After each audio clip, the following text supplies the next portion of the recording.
नमो अर्हन्ताणम् नमो सिद्धाणं नमो आयरीयाणम् नमो वज्झायाणम् नमो लोये सौवसाहूणम्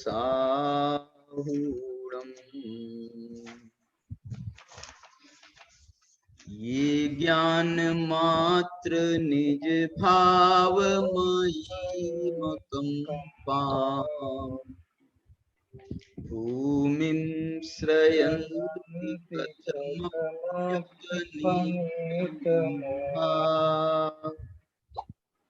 ते साधकत्वमधिगम्य भवन्ति मूढास्त्वमूढमुपलभ्य परिभ्रमन्ति।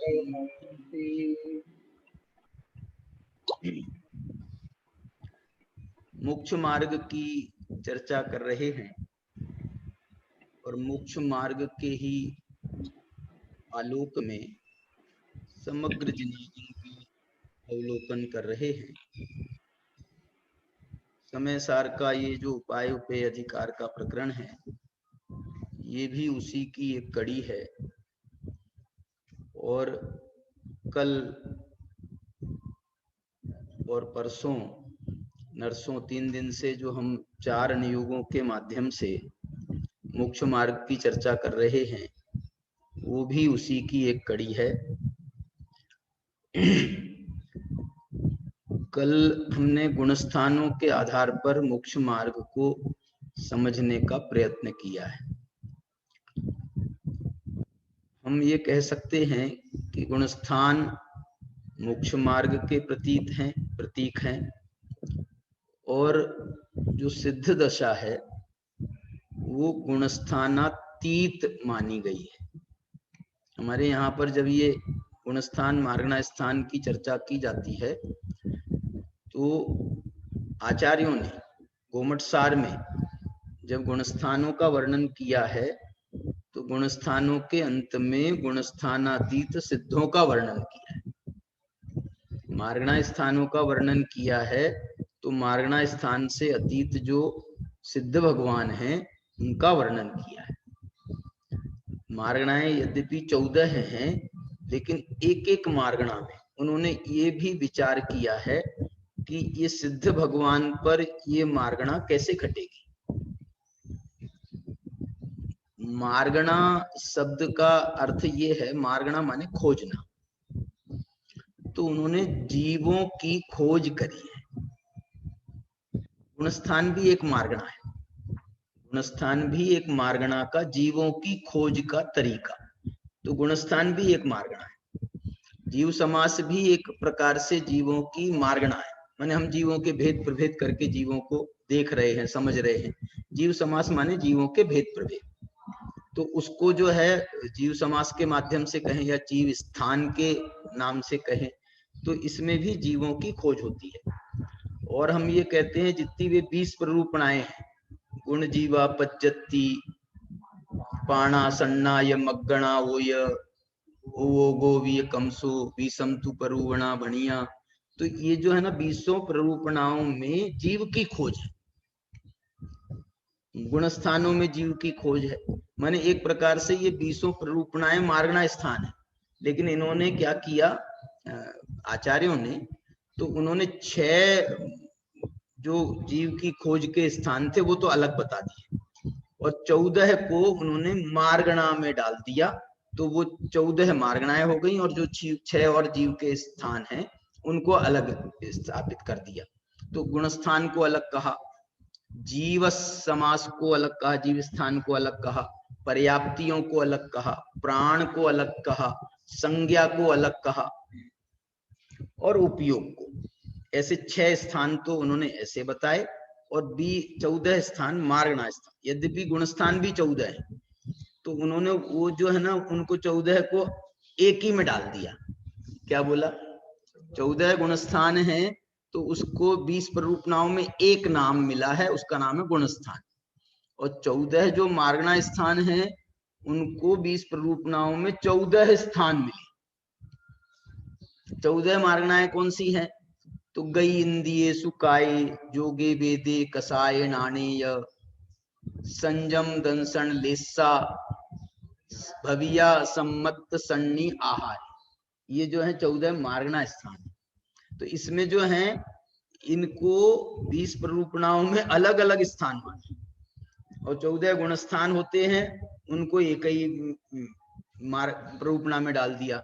जीव समास भी 14 होते हैं। देखो, गुण स्थान भी 14, जीव समास भी 14, मार्गणा स्थान भी 14। 14 का आंकड़ा जो है वो बहुत मतलब प्रोमिनेंट है यहाँ पर अपने जिन शासन में। उनने 14 को, और समय सार की 14वीं गाथा समय सार की 14वीं गाथा है। ऐसी प्रवचन सार की 14वीं गाथा, प्रवचन सार की 14वीं गाथा बहुत जोरदार गाथा है, शुद्धोपयोग की गाथा है। 14वीं गाथा शुद्धोपयोग की गाथा है। 14वीं गाथा यहाँ पर शुद्ध भाव की गाथा है। समय सार में शुद्ध भाव माने आत्मा का शुद्ध स्वरूप। अबद्ध जो पश्यति अपानम अबद्ध पुट्ठम अनन्यम नियतम अविशेष मसंजुत्तम तम शुद्ध नयम व्याणी ही। और उसमें मालूम क्या गाथा है? 14वीं गाथा, 14वीं गाथा है उसमें वो सुविदित पयत्थ सुत्तो। 14वीं गाथा प्रवचन सार की बता रहा हूं। सुविदित पयत्थ सुत्तो, संजम तब संजुदो, विगद रागु, समनो समसुह दुखो, समनो समसुह दुखो, शुद्धोव ओगोति। इसका नाम है शुद्धोपयोग। किसका नाम है शुद्धोपयोग? सुविदित पयत्थ शुद्धो, जिसने अच्छी तरह से, इसमें भी 5 बोल हैं। जैसे वहां आत्मा के 5 बोल हैं, ऐसे यहाँ शुद्धोपयोग के 5 बोल हैं। वहां भी 14वीं गाथा, यहाँ भी 14वीं गाथा। वहां पर 4 बोल आत्मा के कौन से हैं?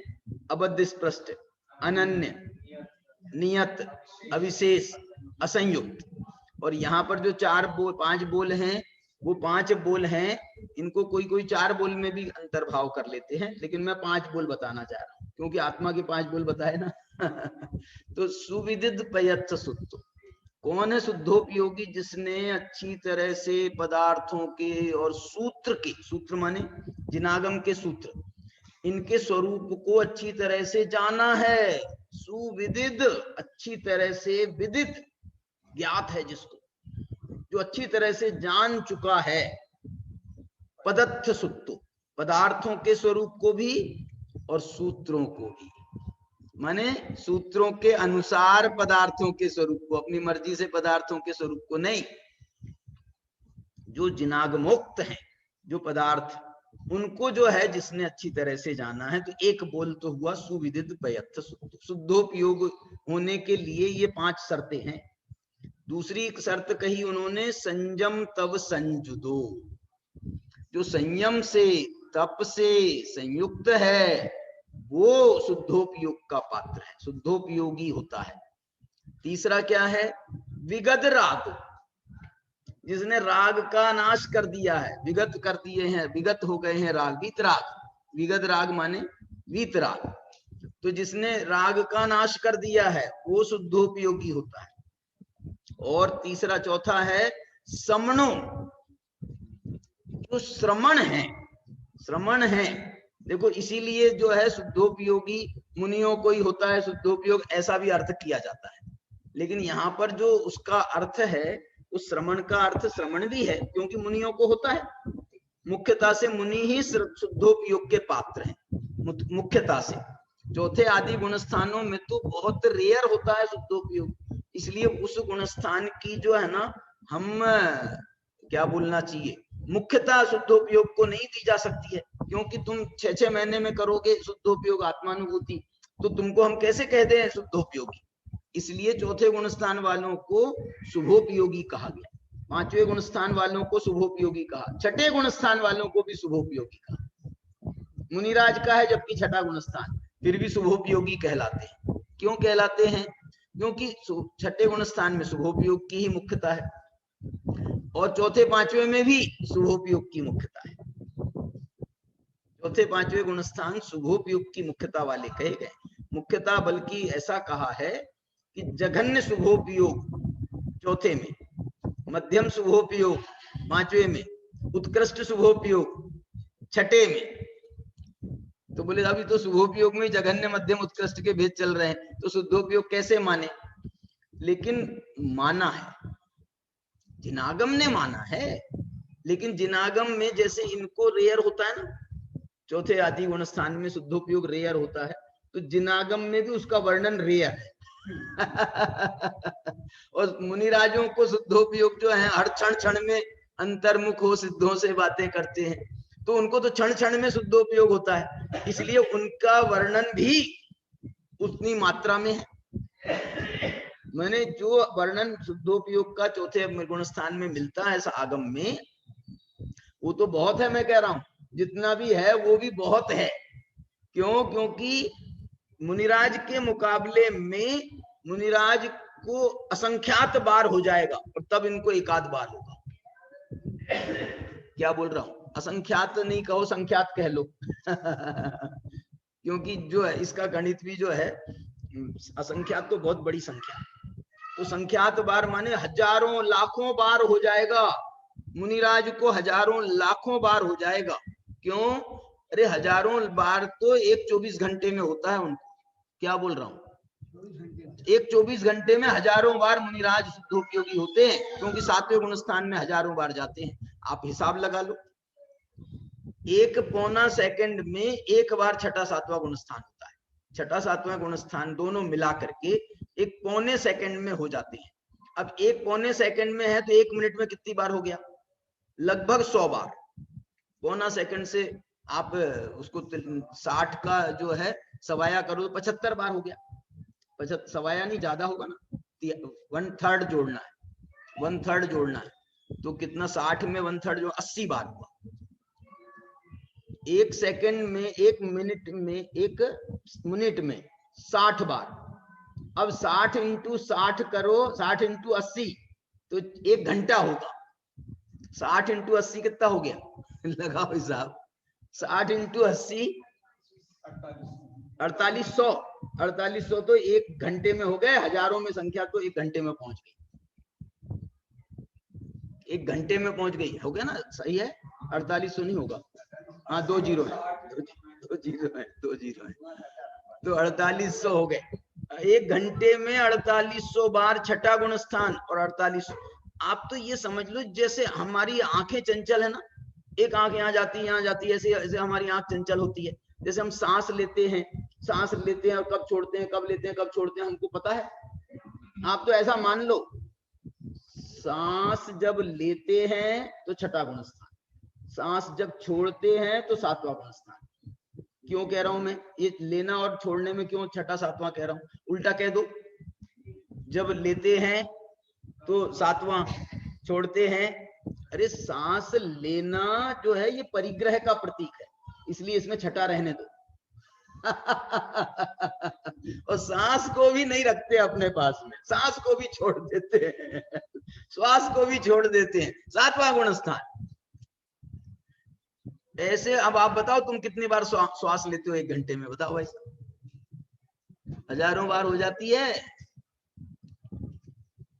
जो हिसाब पल्स का है ना, जो हिसाब पल्स 1 मिनट में हमारी पल्स जो है वो 70-80 होना चाहिए, बिल्कुल उससे मैच कर रहा है। 1 मिनट में जैसे 80 पल्स होती है, ऐसे मुनिराज के 1 मिनट में 80 बार छठा सातवां गुण स्थान होता है। पल्स का 80 का हिसाब और इसका भी 80 का हिसाब हो गया। अब 24 घंटे में तो कहां पहुंचेगी संख्या? 24 इंटू और कर देना 4800 में, और 24 इंटू कर दो तो कितनी पहुंचेगी संख्या? लाख पे आ जाएगा? लाख नहीं आएगा, 24 आ जाएगा, आ जाएगा, आ जाएगा। 4800 से 48,000 हो जाएंगे, एक ही शून्य बन के पड़ गया तो लाख में तो पहुंच गया।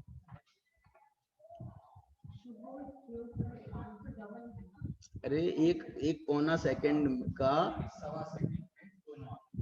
नहीं पौने सेकंड के आधा, पौने सेकंड का आधा, हाँ तो पौने सेकंड का तो है सातवां छठा, और पौने सेकंड का आधा जो है वो है सातवें का। ऐसा ऐसा ये भी बहुत स्थूल गणित है, मतलब कोई हार्ड एंड फास्ट नहीं है पौने सेकंड का, लेकिन ये जो है इसको आप सूक्ष्म कह लो या इसको वो कह सकते हैं हम एवरेज। इससे छोटा भी हो सकता है और इससे बड़ा भी हो सकता है, लेकिन बहुत बड़ा नहीं करना। बहुत बड़ा तो जो है ऊपर के गुण स्थानों में नहीं है, बहुत बड़ा तो ऊपर के गुण स्थानों में नहीं है। 12वां गुण स्थान का जो काल है कुल, वो है 4 क्षुद्र भव के बराबर। 12वें गुण स्थान का जो केवल ज्ञान को प्राप्त कराने वाला है, तो जो एकाग्रता है ना, उपयोग की एकाग्रता जिसके बल पर केवल ज्ञान प्राप्त होता है, वो भी बहुत बड़ा नहीं है। एक पल्स का 18 भाग करो, उसमें 18 भाग के 4 भाग के बराबर है, सिर्फ 18 भागों में सिर्फ 4 भाग के बराबर है 12वां गुण स्थान, 2 भाग के बराबर है 11वां गुण स्थान। इससे थोड़े बड़े बड़े हैं, 11वें से 10वां थोड़ा बड़ा है, 10वें से 9वां थोड़ा बड़ा है, 9वें से 8वां थोड़ा बड़ा है। संख्यात गुणा का है, संख्यात गुणा बड़ा, और उससे 7वां गुण स्थान बड़ा कर लो। तो जिसको इसको अपन पौने सेकंड के आधे तक लाए है ना, तो वो दो जो जब क्षुद्र भावों से आप गुणा करते करते लाओगे ना, तो ये पौने सेकंड पे पहुंचेगा। 6-7 बारी तो करना है। 11वें से 10वां, 10वें से 9वां, 9वें से 8वां, 8वें से 7वां, 7वें से छठा। अब दूना करते चलो, दूना क्योंकि छठे 7वें और से दूना छठा गुण स्थान का काल माना है, तो दूना करते चलो या आधा करते चलो। चलो अब हिसाब आप लगाना। मैं ये कहना चाह रहा हूं कि ये बहुत ही लॉजिकल है, बहुत लॉजिक है। जिनागम जो है लॉजिक का दूसरा नाम है। जिनागम जो है इतना तर्क संगत है, जो भाई साहब रात को बता रहे हैं ना, परीक्षा प्रधानी। जिनागम परीक्षा प्रधानी। जिनागम सम्यक दृष्टि तब मानता है जब तुम परीक्षा प्रधानता से आगे बढ़ोगे। परीक्षा आप करोगे तो जिनागम सम्यक दृष्टि मानता है। किसकी परीक्षा करना है? देव, शास्त्र, गुरु, तीनों की परीक्षा। देव की परीक्षा करो, शास्त्र की परीक्षा करो। टोडरमल जी ने मोक्षमा प्रकाशक में परीक्षा करी है, प्रामाणिकता की बात करी ना। इस ग्रंथ की प्रामाणिकता की बात करी, माने क्या? प्रामाणिकता माने परीक्षा। प्रामाणिकता की आप खोज करोगे तो देव की प्रामाणिकता की बात करोगे माने परीक्षा। गुरु की प्रामाणिकता की बात करोगे कि सच्चे गुरु हैं क्या नहीं, ये प्रामाणिकता की बात करोगे, इसका नाम परीक्षा है। और इनकी नहीं, जिनागम में जो तत्व बताए गए हैं, 6 द्रव्य बताए गए, 7 तत्व बताए गए, 9 पदार्थ बताए गए, इन सब की परीक्षा की जाती है। हमारा जो न्याय शास्त्र है, इसने तो इसके थोड़े बहुत चीजों की परीक्षा करके बताई है। जैसे प्रमाण की परीक्षा कर रहे हैं, आप्त की परीक्षा कर रहे हैं। आप्त परीक्षा न्याय का ग्रंथ है, प्रमाण परीक्षा न्याय का ग्रंथ है। तो ऐसे जो है ना, बहुत थोड़े से विषयों की परीक्षा करी है न्याय में। बाकी जिनागम, समग्र जिनागम परीक्षा का से भरा पड़ा है। आप ये सोचो ना, इतने बड़े बड़े 12 अंग के सूत्र कितने बड़े बड़े हैं। कितने हैं? 18,000 क्या प्रमाण, पद प्रमाण। एक एक पद में लाखों करोड़ों क्या है, श्लोक है, श्लोक एक एक पद में। ये जो पद है बड़े पद माने गए। 18,000 पद हैं और एक एक पद में कितने हैं? ये संख्या टोटल पदों की है। टोटल पद 12 अंग के जो टोटल पद हैं उसकी है ये संख्या। और शायद और इसमें 108 कितने जो करोड़ हैं, वो तो जो है अकेले द्वादशांग के पद। द्वादशांग माने 12वें अंग के पद हैं। बाकी के पद बहुत कम हैं। 11 अंगों के पद बहुत कम है। 12वें अंग के पद ज्यादा है। और ऐसा माना जाता है कि अपना जो दिगंबर शासन है, ये दिगंबर शासन में जो आज हमको उपलब्ध है, ये 12वें अंग का कुछ भाग है। अरे 12वें अंग के ही तो भेद हैं, वो 14 पूर्व 14 जो पूर्व हैं वो 12वें अंग के ही भेद हैं। एक एक पूर्व जो है, एक एक पूर्व एक एक अंग से बड़ा है। ये जो 11 अंग है ना, इन 11 अंगों के जो पदों की संख्या है, वो 14 पूर्व में एक एक पूर्व बड़ा है। क्या बोल रहा हूं? कभी कभी पुराने जमाने की बात कह रहा हूं मैं, चाचा छोटे होते थे, चाचा छोटे होते थे और क्या बोलेंगे, भतीजा बड़ा होता था। आजकल दुर्लभ है ये प्राणी के, ये जो है अभी भी है आपके, है क्या आरोन में एक आध। क्या बोल रहा हूं? क्योंकि जो जचकी है वो सास की भी चालू रहती थी, बहू की भी चालू है जचकी। तो बहू की जचकी पहले हो गई तो भतीजा बड़ा हो गया, और सास की जचकी बाद में हुई तो उसका तो भाई हो जाएगा ना बाप का, तो चाचा हो जाएगा, तो चाचा छोटे। ऐसे ही यहाँ कह रहा हूं मैं, पूर्व जो है, पूर्व बड़े हैं, जबकि वो 12वें अंग के बेटे हैं, 12वें अंग के बेटे हैं, और जो 11 अंग हैं वो 12वें अंग के भाई हैं। तो ये जो बेटे महाराज है ना पूर्व, ये बड़े हैं, इनके पदों की संख्या बहुत मानी, तभी तो 12-14 पूर्व मिला करके वो 112 करोड़ 108 करोड़ हो गए। ये जो है, मैं ये बोलता हूं, ये आखिर क्या होगा इसमें विस्तार, आप सोचो क्या होगा इसमें विस्तार।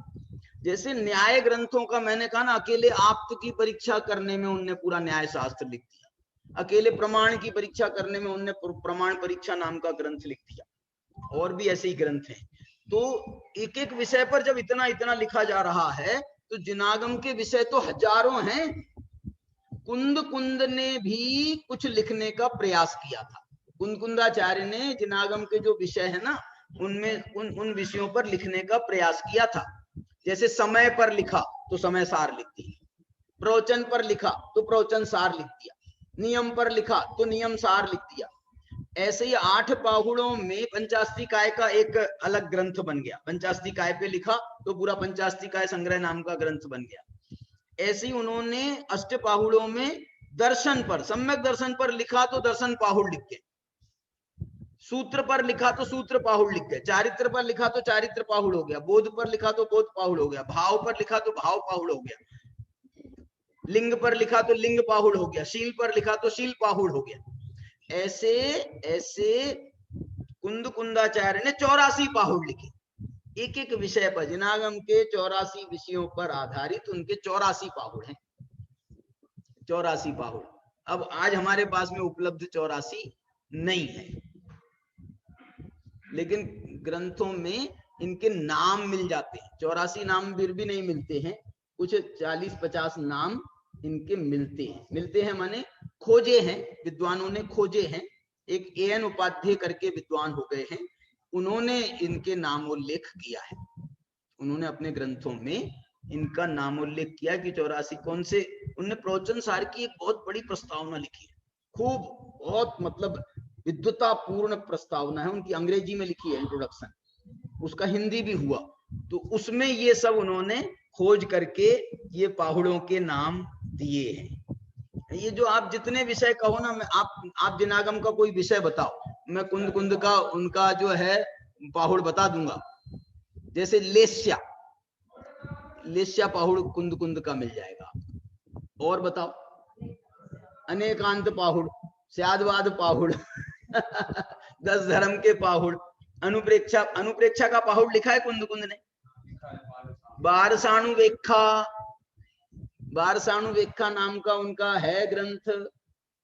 तो ऐसे जो हैं कुंद ने लिखे, ऐसे भगवान की वाणी में क्या नहीं आया होगा, और उनने जो है रातों रात उनकी रचना कर दी। गणधर परमात्मा ने द्वादशांग की रचना कर दी।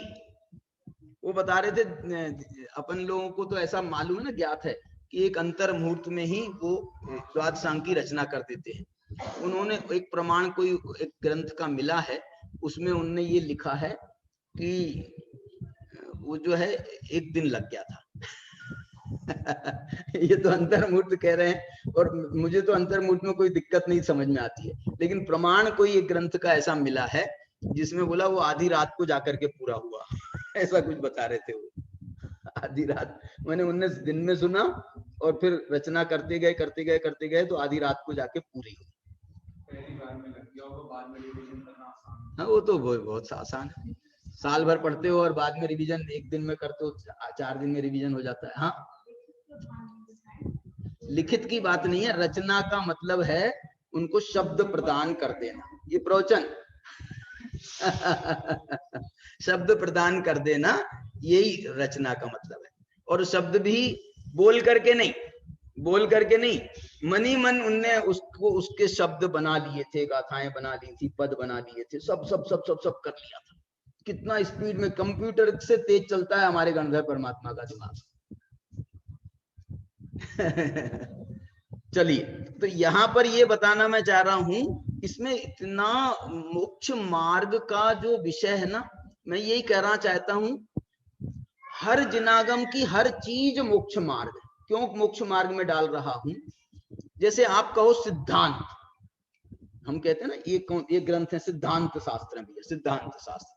सिद्धांत शास्त्र की व्याख्या बताओ, सिद्धांत शास्त्र किसे कहते हैं? सिद्धांत शास्त्र की व्याख्या है ये कि जिस ग्रंथ में, जिस शास्त्र में सिद्धों का वर्णन अंत में हो, उसका नाम सिद्धांत है। सिद्धों का माने मोक्ष का वर्णन। तो अंत में मोक्ष का वर्णन है, तो बीच में क्या होगा, पहले क्या होगा? जिसके मोक्ष मार्ग पूर्वक ही तो मोक्ष होगा ना। इसलिए सिद्धांत शास्त्र माने क्या? मोक्ष मार्ग के शास्त्र। इसलिए सारा अनुयोग जो है मोक्ष मार्ग का प्रतिपादन कर रहा है। इसीलिए कह सकता हूं मैं कि जिनागम में मोक्ष मार्ग प्रकाशक नाम का कोई ग्रंथ नहीं है। क्यों? क्योंकि पूरा जिनागम ही मोक्ष मार्ग प्रकाशक है। टोडरमल जी ने जो मोक्ष मार्ग प्रकाशक लिखने का प्रयास किया, उस पूरी जिनागम को आधार बना करके लिखने का प्रयास किया है। इसलिए वो कोई अकेले प्रथमानि योग पर आधारित नहीं है, न कर्णानि योग, न चरणानि योग, न द्रव्यानि योग। टोडरमल जी का मोक्ष मार्ग प्रकाशक आप पढ़ो, उसमें सैकड़ों कोटेशन है, सैकड़ों ग्रंथों के आधार दिए हैं, संदर्भ दिए हैं। तो कोई प्रथमानि योग का दे रहे हैं, तो कहीं पर कर्णानि योग का दे रहे हैं, कहीं चरणानि योग का दे रहे हैं, कहीं गोमट सार का दे रहे हैं, कहीं समय सार का दे रहे हैं। बोलो, कोई उनका जो है ऐसा फिक्स नहीं है। अब हम भी जो बात कर रहे हैं आपसे मोक्ष मार्ग प्रकाशक की, तो हम भी कहीं कभी प्रवचन सार की बात करते हैं, कभी मोक्ष पाहुड़ की बात करते हैं, तो कभी भगवती आराधना की बात करते हैं, कभी मूलाचार की बात करते हैं। बोलो, सारा समय सार की बात कर रहे हैं।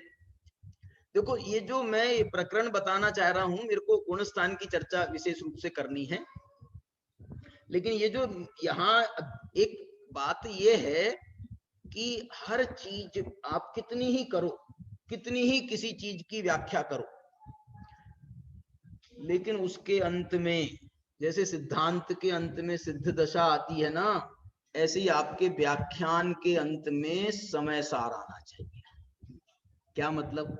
माने आपकी सारी व्याख्याएं तो आगम सम्मत हैं, लेकिन आपका जो अंत है वो अध्यात्म पर जाना चाहिए। आप कितनी चर्चा करो, कोई दिक्कत नहीं है, सब खूब चर्चा होनी चाहिए, लेकिन अंत आना चाहिए अध्यात्म पर। ये अध्यात्म का स्थान क्या है? तो जो मोक्ष मार्ग में मोक्ष का स्थान है, वही स्थान आगम में अध्यात्म का है। ये जो आपका मंदिर बन रहा है ना, ये तो आगम का मंदिर है। इसके ऊपर जो आप शिखर बनाओगे, शिखर बन गया, उसके ऊपर जो कलश चढ़ाओगे, वो कलश है अध्यात्म का प्रतीक। जो समय सार की स्तुति बनाई ना उनने, तो उन्होंने ये लिखा है ना उसमें, नहीं, दूसरा छंद जो है, कुंद कुंद रच्यूं शास्त्र, कुंद कुंद ने शास्त्र रचा, साथिया अमृते पूरिया, और अमृत चंद्राचार्य ने उसमें साथिया बनाया। क्या है? कुंद कुंद रच्यूं शास्त्र, साथिया अमृते पूरिया, ग्रंथाधिराज तारामा, भावो ब्रह्मांड ना भरिया। अब इसको जो है यहाँ पर कुंद कुंद और अमृतचंद से घटाया है, इसको आप और किसी पर, नेमि चंद्र रच्यूं शास्त्र, नेमि चंद्र माने गोमट सार की रचयिता, नेमि चंद्र रच्यूं शास्त्र, साथिया कर्नाटकी वृत्ति ने किया। क्या है? नहीं, आशाधर जी, आशाधर जी का भी होगा शायद, लेकिन वो कर्नाटकी वृत्ति और की है ना, क्या नाम है उनका? नहीं है, दूसरा नाम है। गोमट सार की जो टीका है ना, वो एक दूसरे नाम है उसका। तो उनने अमृत साथिया बनाया, और वो बनाऊं पत्र में भी है, और एक और भी है, मैं भूल रहा हूं। मुनिकुंद संजीवनी, समय प्राभृत तणे भाजन भरी। कुंद कुंद ने संजीवनी, पहले छंद का है, संजीवनी, संजीवनी माने, संजीवनी माने अमृत, वही तो संजीवनी देता है। तो वो संजीवनी जो है, कुंद कुंद ने संजीवनी जो वो ऊपर से आ रही थी भगवान महावीर से, वो संजीवनी को कुंद कुंद ने अमृते भरिया, संजीवनी भाजन भरिया, भाजन भरिया माने अपने बर्तन में, समय सार रूपी बर्तन में भर दिया। ऐसा भर दिया जैसे अंजलि में भरते हैं, भरो भाई साहब, दूध डालो, भरो। ये देखो इसमें बहुत थोड़ा आता है, इसमें ऐसी मुद्रा में बहुत थोड़ा आता है, ऐसे भरो। हम लोगों को तो इसकी जरूरत नहीं है, हम तो ऐसे भरे और फिर ऐसे खोआ भर करके पियो। ऐसे ऐसे क्यों पीने को? गिलास से नहीं पीना, इससे पीना। क्यों पीना इससे? थोड़ा पिएंगे, ज्यादा गिरेगा, ऐसे पिएंगे ना तो ऐसा पूरा छपेगा, थोड़ा सा गिरेगा, मैंने सब तुम मत पी जाना, थोड़े बहुत उसके अंश जो हैं वो हमको भी मिल जाए, तो जो जो बचे रह जाएगा ना तो हम पी लेंगे उसको। ऐसे ये जो है, ऐसे अमृत की बात है। तो इसलिए जो समय सार ने ये मोक्ष मार्ग का बड़ा आध्यात्मिक स्वरूप प्रस्तुत किया है। आध्यात्मिक कह करके मैं कह रहा हूं, समय सार ने तो उसको बिल्कुल आत्मामय बना दिया मोक्ष मार्ग। मोक्ष मार्ग कैसा है?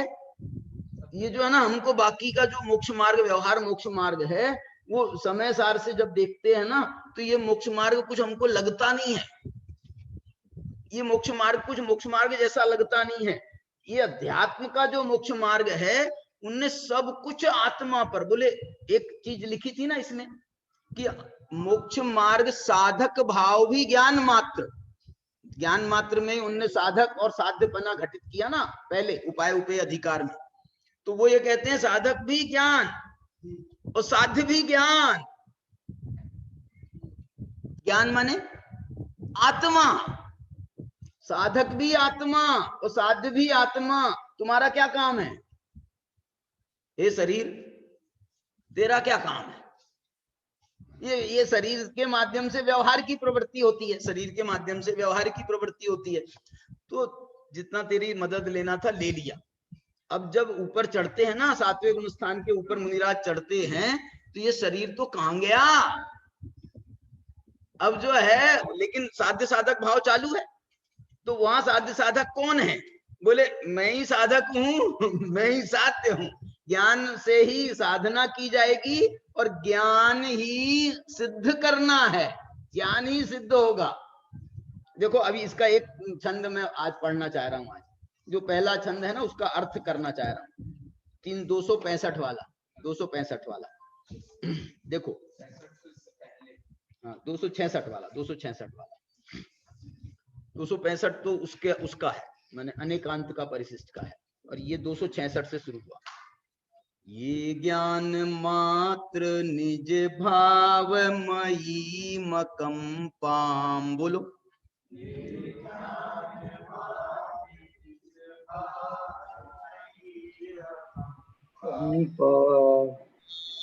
मात्र निज भाव मयी मकंपाम, ये ज्ञान मात्र निज भाव मयि मकंपा, श्रयन्ति कथमप्यपनीत मोहा, भूमिं त्रयन्ति कथमप्यपनीतमोहा, ते साधकत्वमधिगम्य भवन्ति सिद्धा, ते साधकत्वमधिगम्य भवन्ति सिद्धा, मूढास्त्वमुमनुपलभ्य परिभ्रमन्ति, मूढास्त्वमुमनुपलभ्य परिभ्रमन्ति। देखो ये गाथा क्या, ये कलश क्या कह रहा है, ये ज्ञान मात्र निज भाव मयी मकंपा, जो ज्ञान मात्र अपने निज भाव मयी अकंपाम, अकंप, अकंप वो पहले शब्द आया था ना, अचलित, पीछे शब्द आया था ना सुनिश्चल, अचलित सुनिश्चल, तो वो जो है ऐसी अचल अचलित मई अकंपाम भूमिम श्रयंती, जो अपनी ज्ञान मात्र निज भाव मई, अपनी निज शुद्धात्मा, जो अपनी असली भूमि है ये जो है अपने को अपनी भूमि की याद आती है ना, कौन सी भूमि की, जन्म भूमि की, मातृभूमि की याद आती है। हमारा जो नरा है ना, हमारा नरा समझ गया ना, हमारा नरा आम गांव में गड़ा है। आम गांव क्या वो करेली के पास में एक आम गांव बड़ा गांव है, वहां का हमारा जन्म है तो जब कभी जाने का मौका आता है ना, तो मैं बड़ा उत्साह होता है, हमारे चाचा लोग भी रहते हैं, उत्साह आता है, कहाँ जा रहे हैं। हमारे दादा गए थे, दादा का जो जन्म है ना, वो उनका यहाँ बड़ौदा स्वामी है ललितपुर के पास में, तो ये एक बार गए तो इनको इतना उत्साह आया था कि वहां पर कोई मंदिर अंदिर बनाने का भाव चल रहा है, तो उन्होंने कहा इसकी जगह मेरी तरफ से। किसने दादा, डॉक्टर साहब ने कहा कि ये जो है जमीन या क्या चीज का उनने कुछ घोषणा करी वहीं पर कि ये बनाओ भैया हमारी तरफ से। ये क्यों, क्योंकि भूमिम श्रयंती, ये भूमि शब्द का प्रयोग किया यहाँ पर, अपनी भगवान आत्मा को क्या कहा, ये मेरी निज भूमि है। क्यों निज भूमि है, ये मेरी मातृभूमि है। क्यों, क्योंकि मेरी आत्मा के सारे गुण यहीं पैदा हुए हैं। मेरी आत्मा, मेरी जितनी मोक्ष मार्ग की जितनी पर्यायें पैदा हुई हैं और आगामी काल में पैदा होंगी, और उसके बाद में जो मोक्ष पैदा होगा वो सब कहां पैदा होंगे, वो यहीं से तो पैदा होंगे। और ये इस भूमि का नाम क्या है बताओ, इस भूमि का नाम क्या है, ज्ञान मात्र। इस भूमि का नाम क्या है, ज्ञान मात्र, निज भाव मयी मकंपाम भूमिम श्रयंती, ऐसी भूमि का जो श्रयंती, श्रय लेते हैं, आश्रय लेते हैं। कथमप्यपनीत मोह, कैसे आश्रय लेते हैं, बोले सारा मोह अपनीत करके, सारे मोह को दूर करके। और कथम शब्द क्या बोल रहा है मालूम, कथम शब्द, कथमप्य माने कथमपि माने किसी भी प्रकार से। कथमपि का मतलब क्या होता है भाई साहब, ये काम, ये मंदिर आपको बनाना है, और जो है 6 महीने का आपको हम समय दे रहे हैं, मैं कुछ नहीं कर रहा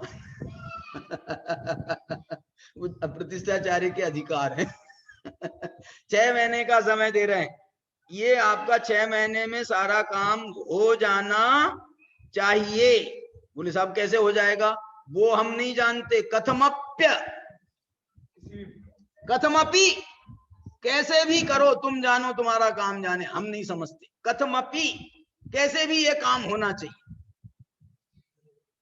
आजाद जी, बड़े भैया कैसे भी ये काम हो जाना चाहिए। तो बोलो, जब कोई हमारे में ऐसा उत्साह पैदा कराता है तो अपने वचन क्या निकलते हैं, अपने मुंह से क्या निकलता है? Yes sir. आपने कह दिया हो जाएगा, भले उसके बाद नहीं हो पाए तो और 1 महीने का समय ज्यादा दे देंगे, 2 महीने दे देंगे अब नहीं होगा तो क्या करेंगे, हम जबरदस्ती घुस तो नहीं जाएंगे। लेकिन जो है ना एक उत्साह वाली बात होती है ना, कथम, ये शब्द डाल रहे हैं आचार्य, वहां लिखा ना आचार्य ने, ऐ कथमपि मृत्वा तत्व को तूहलि। देखो वहां भी कथमपि कह रहे हैं और ये कह रहे हैं वहां, तो यहाँ क्या लिख दिया, कथमपि मृत्वा। लो, अरे हम जब हम मर ही जाएंगे तो फिर कौन करेगा? जब हम मर ही जाएंगे तो कौन करेगा? बोले हम तुमको मार नहीं रहे, लेकिन तुम मरने की कीमत पर करना।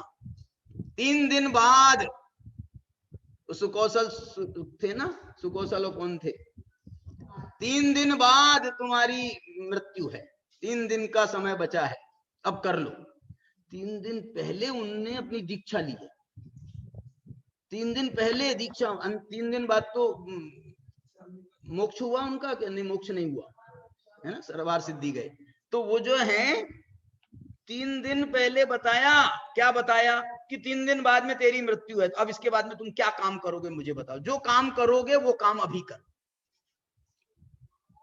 ऐसे नहीं चलेगा कि साहब अभी तो बच्चे हैं, अभी तो समय बहुत बाकी है, अभी तो बहुत है, ये है, अभी है। अरे लिखा के लाए हो, गारंटी कह दो कि अब तुम यहां से उठोगे घर पहुंच जाओगे गारंटी से। बोलो भाई साहब रास्ते में कुछ होगा नहीं, गारंटी है, सब शांति से अच्छे से जाएंगे इसकी तुम बोलो तुमने कही थी, तुमने कही थी, तुम बाद में रिपोर्ट लिखा दो वहां पे जाकर के, बोले इनने पहले कह दी थी भाई साहब कथम अपि, क्या शब्द है? कथम अपि का मतलब है पुरुषार्थ, अत्यंत तीव्र पुरुषार्थ से ये काम करना। और यहाँ पर क्या लिखा है मालूम? बोले सबसे बड़ी यदि कोई बाधा आएगी मोक्ष मार्ग में तो काय की आएगी बताओ? तो सबसे बड़ी बाधा आएगी मोह की। इसलिए तू मोक्ष मार्ग में आरूढ़ होना तो कथम अपि अपनीत मोहा, ये मोह को त्याग दे, बस मोह को त्याग दे। मोह यदि छूट जाएगा ना तो मोक्ष मुफ्त में ले जाना भाई साहब। तुम तो सिर्फ मोह को छोड़ने का प्रयास करो और फिर मोक्ष होगा क्या नहीं होगा, मोक्ष तुम मेरे से ले जाना। ये लो, क्यों ले जाना? अरे मोह के त्याग का ही नाम तो मोक्ष है मोह के त्याग का नाम मोक्ष है। ये ज्ञान मात्र निज भाव मयी मकंपाम भूमिम श्रयंति कथमप्यपनीत मोहा। जिसने मोह का त्याग कर दिया है किसी भी प्रकार से, कुछ भी करके,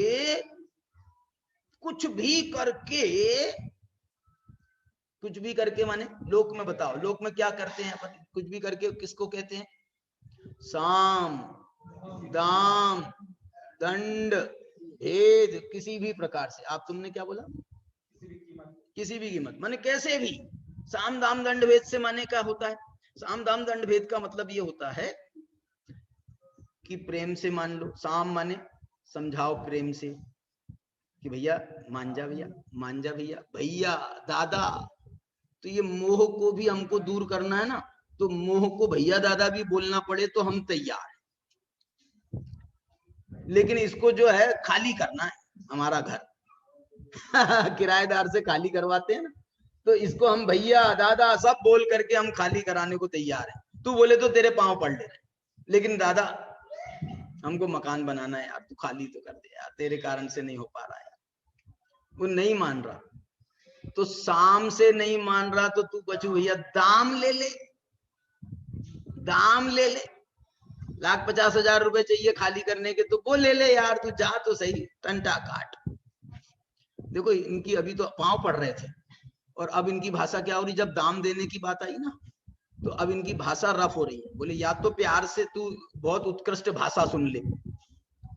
हमारा पार्टनर था ना, तो पार्टनर क्या कहें, एक किसी उससे थे, कोई पार्टी से हमको पैसा लेना था, तो हमने जो है ना उसको गए उसके पास में, बहुत प्रेम से उससे कहा भैया पैसे दे दो यार, हमारे पैसे दो यार, यार दोस्त, बहुत मैंने मिन्नतें करी, बहुत करी।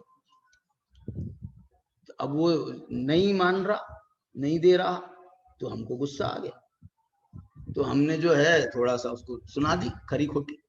जब खरी खोटी सुना दी तो मालूम क्या बोला, वो बहुत जोरदार डायलॉग बोला उसने। उसने क्या बोला, बोले सुनो, या तो पैसे ले लो और या फिर गाली दे दो। गाली दे दो मैंने, तुम जो इतनी खरी खोटी सुना रहे हो ना, तो ये खरी खोटी जो है फिर तो तुम समझ लेना चुकता हो गए तुम्हारे। क्यों, क्योंकि तुमने इतनी सुना दी है। मेरी जो इज्जत है ना वो तुम्हारे लाख रुपए से ज्यादा की है, तो मेरे पैसे चुकता हो गए समझ लेना। या तो तुम पैसे चुकता करा लो और या फिर तुम जो है पैसे ले लो, नहीं तो ये बोल करके चुकता हो जाएंगे पैसे। ऐसा तो मतलब भैया गलती हो गई, गलती हो गई, तो पैसा देते भैया, मैं अपनी जो गालियां वापस लेता हूँ।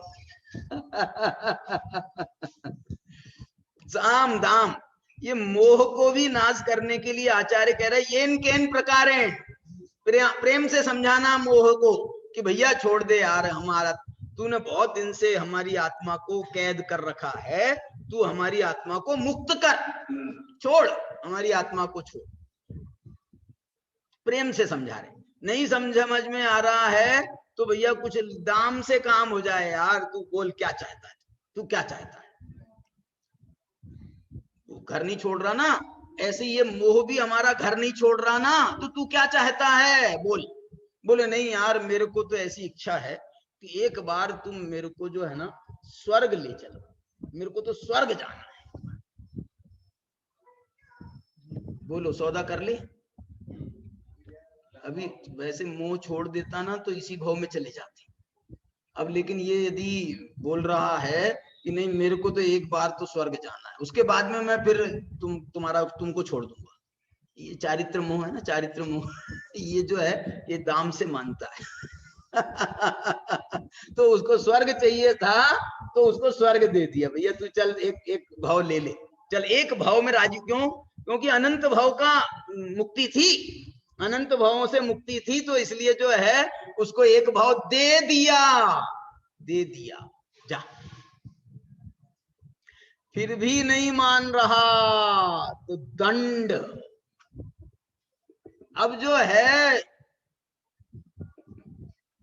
तू बेटा, अब तू देख ले, तू मत खाली कर, तू मत खाली कर, लेकिन देख ले। अब गुंडे भिजवा दिए रातों रात, और उनने सब सामान आमान फेंक दिया।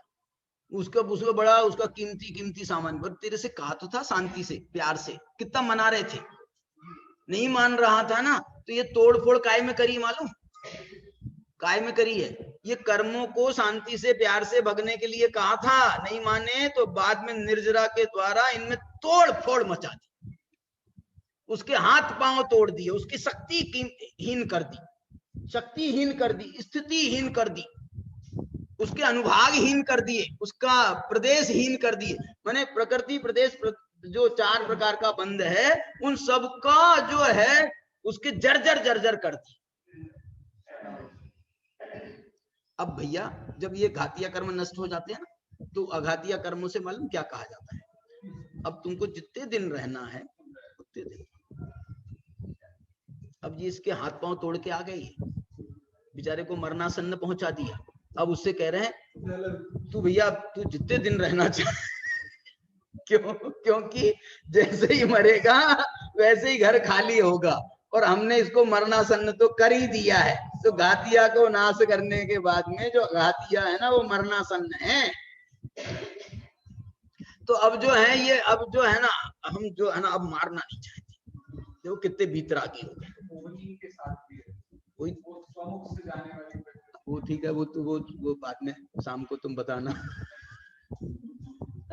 मैं अध्यात्म की व्याख्या कर रहा हूँ तो मैं ये कह रहा हूँ कि वो ये कह रहा है कि देखो घातिया का नाश मालूम शुद्धोपयोग के बल पर होता है। तो शुद्धोपयोग क्या, उसके लिए तो क्या क्या किया उसके पहले।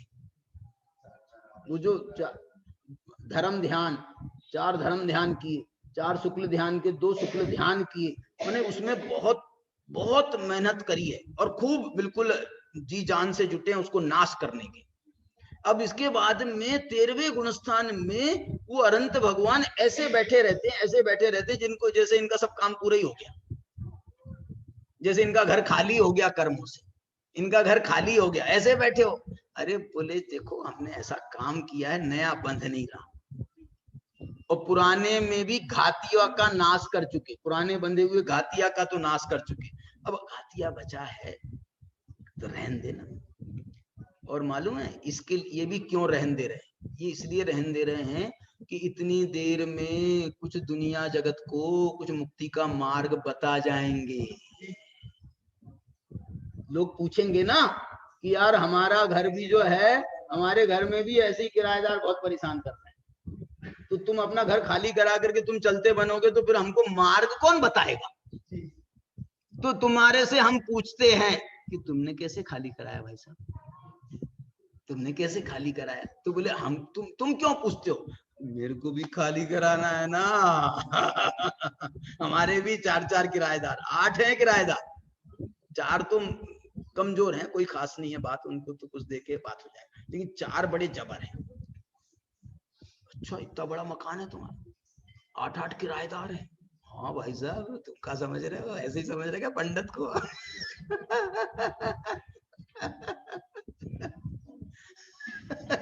हमारे वालियों को है। ये खूब जो है ना भाई साहब मन से होता है। मन चंगा तो कठौती में गंगा, माने मन यदि है तो जितना है वो बहुत दिखता है भाई साहब, इतना दिखता है, मुझे दिखता है ना, बहुत नहीं समझ लेना, नहीं तो तुमको कि यार हमको तो तुमने बराबर दिया नहीं था। सुनो बहुत नहीं है, लेकिन मेरे को खुशी बहुत है ना, जितना है उसमें खुशी बहुत है। मेरे को तो इसका फोन आया था अंकित का, बोले बाबा आप कुछ नहीं करना, कुछ नहीं करना, आप बिल्कुल चिंता नहीं करो, आपको कुछ नहीं करना, बस आपको 2 जोड़े में भेज देना, हम ले आएंगे खुशी खुशी। अब पिताजी की तो शिक्षा होगी ना।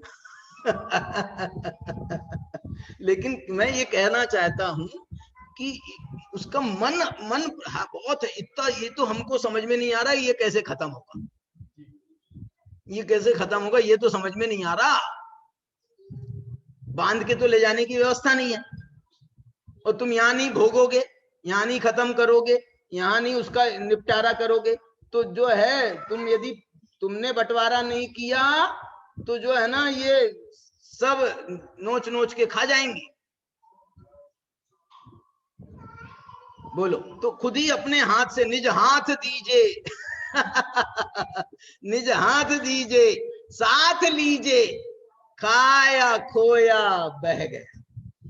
ऐसा ये कह रहे, ये ज्ञान मात्र, देखो इसमें जो तीसरी पंक्ति है ना वो कह रही है कि इस ज्ञान मात्र भाव, जब तुम ज्ञान मात्र भाव का आश्रय करोगे ना तो यही ज्ञान मात्र साधकत्व मधिगम्य, साधक बने को प्राप्त करा के, अधिगम्य अभी पूरा नहीं हुआ, प्राप्त करा के भवंती सिद्धा, साधक बने को प्राप्त करा के माने मोक्ष मार्ग को प्राप्त करा के, भवंती सिद्धा माने मोक्ष को प्राप्त करा देंगे। हो गया 3 लाइन में तो मोक्ष मार्ग और मोक्ष दोनों हो गए। फिर चौथी लाइन काय की है, चौथी लाइन काय की है, चौथी लाइन ये कह रही है कि जो ऐसा नहीं करेंगे, नहीं करने वालों की बात कर रही है चौथी लाइन, मूढ़ा। जो ऐसा नहीं करेंगे वे मूढ़ हैं।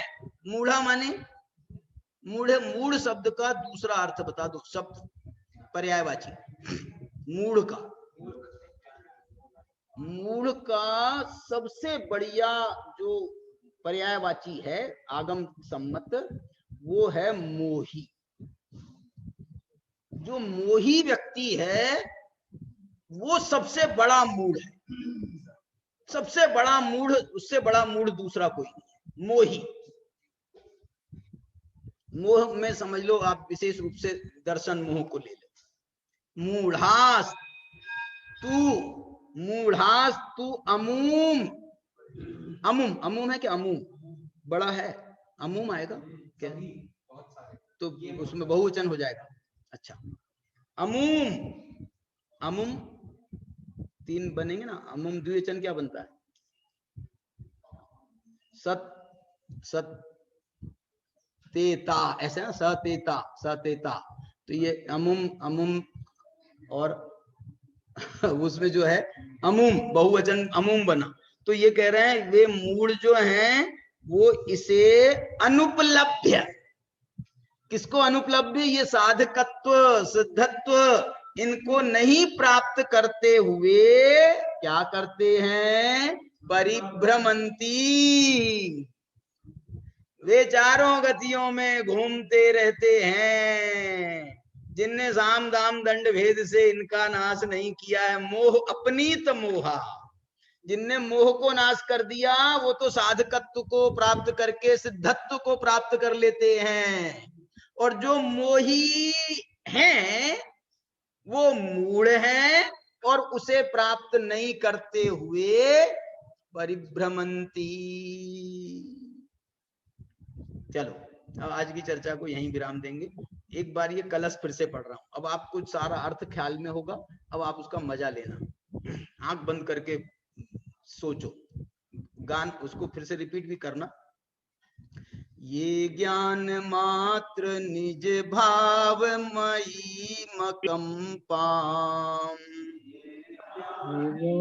मात्र निज भावमयी कंपा, भूमिं श्रयन्ति कथमप्यपनीत मोहा, भूमिं श्रयन्ति कथमप्यपनीत मोहा, ये साधकत्वमधिगम्य भवन्ति सिद्धा, साधकत्वमधिगम्य भवन्ति सिद्धा, मूढ़ास्त्वमुमनुपलभ्य परिभ्रमन्ति, मूढ़ास्त्वमुमनुपलभ्य परिभ्रमन्ति।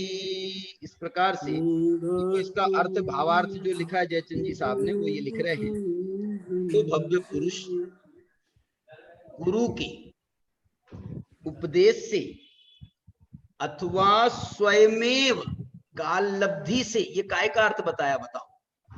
ऊपर तो कोई ऐसा प्रसंग नहीं लिखा था कहीं पर भी, गुरु के उपदेश से या स्वयं से। कथमपि, ये कथमपि का अर्थ किया है इन्हें। बोले यदि तुम स्वयं से समझ जाओ तो स्वयं से समझ जाओ, और नहीं तो हमारे समझाने से समझो तो समझ जाओ, कोई दिक्कत नहीं है। और हमारा कोई आग्रह नहीं है कि साहब हम तो स्वयं से ही समझेंगे और नहीं समझेंगे तब तक के घूमते रहेंगे संसार में, ऐसा है क्या? अरे हमको कोई समझाने वाला गुरु मिल जाएगा तो उससे समझ लेंगे। एक तीर्थंकर काय के लिए है, ये रुके काय के लिए है तीर्थंकर कि हमको समझाने के लिए तो रुके हैं। तो ये कथमपि का अर्थ जयचंद जी ने किया कि जो भव्य पुरुष गुरु के उपदेश से अथवा स्वयमेव काललब्धि से प्राप्त करके मिथ्यात्व से रहित होकर, मिथ्यात्व से रहित होकर माने अपनीत मोहा, मिथ्यात्व से रहित होकर ज्ञान मात्र अपने स्वरूप को प्राप्त करते हैं, उसका आश्रय लेते हैं, वे साधकत्व अधिगम्य भवंती सिद्धा, वे साधक होते हुए सिद्ध हो जाते हैं। परंतु जो ज्ञान मात्र निज भाव को प्राप्त नहीं करते वे संसार में परिभ्रमण करते हैं। इस प्रकार से ये कलश, बहुत दिन से अपन ये कलश पढ़ रहे थे, लेकिन आज इसके अर्थ करने का नंबर आया। तो ये बहुत बहुत प्यारा कलश है, इसका आप दिन भर घोलन करना खूब बढ़िया।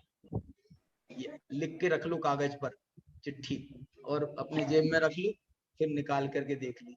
जैसे मुनिराज छठे सातवें गुणस्थान में झूलते हैं ना, तो तुमको ही भूल जाओ तो फिर देख ली, फिर निकाल देख ली, ऐसे आप भी करना। चलिए अभी की चर्चा को यहीं विराम देते हैं।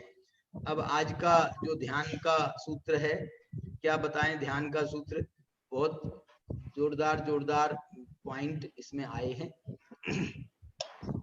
आप तो ये ज्ञान मात्र निज भाव मयी मकंपाम भूमिम, अपनी भगवान आत्मा को ज्ञान मात्र निज भाव, अकंप निज भाव की अकंप भूमि ऐसा कहा गया है। तो ऐसी वो अकंप भूमि कैसी है मेरी, इसको आप अवलोकन करो 2 मिनट में।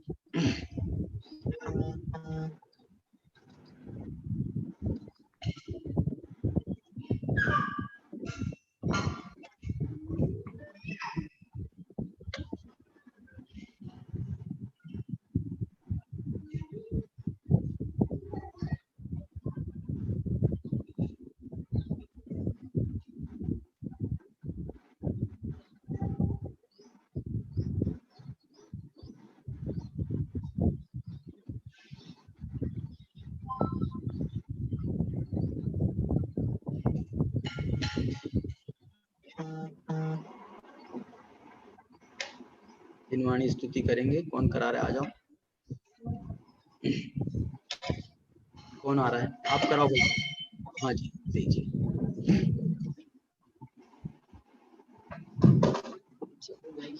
बोलो बेटा।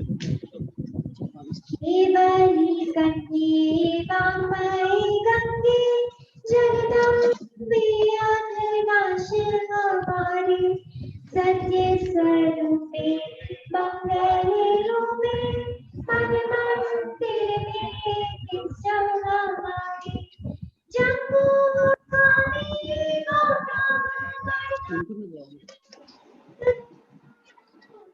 बिहारी जगदीश स्वयं पार है करके तेरे उपदेश बहुत जन सारे, तेरे उपदेश बहुत जन सारे।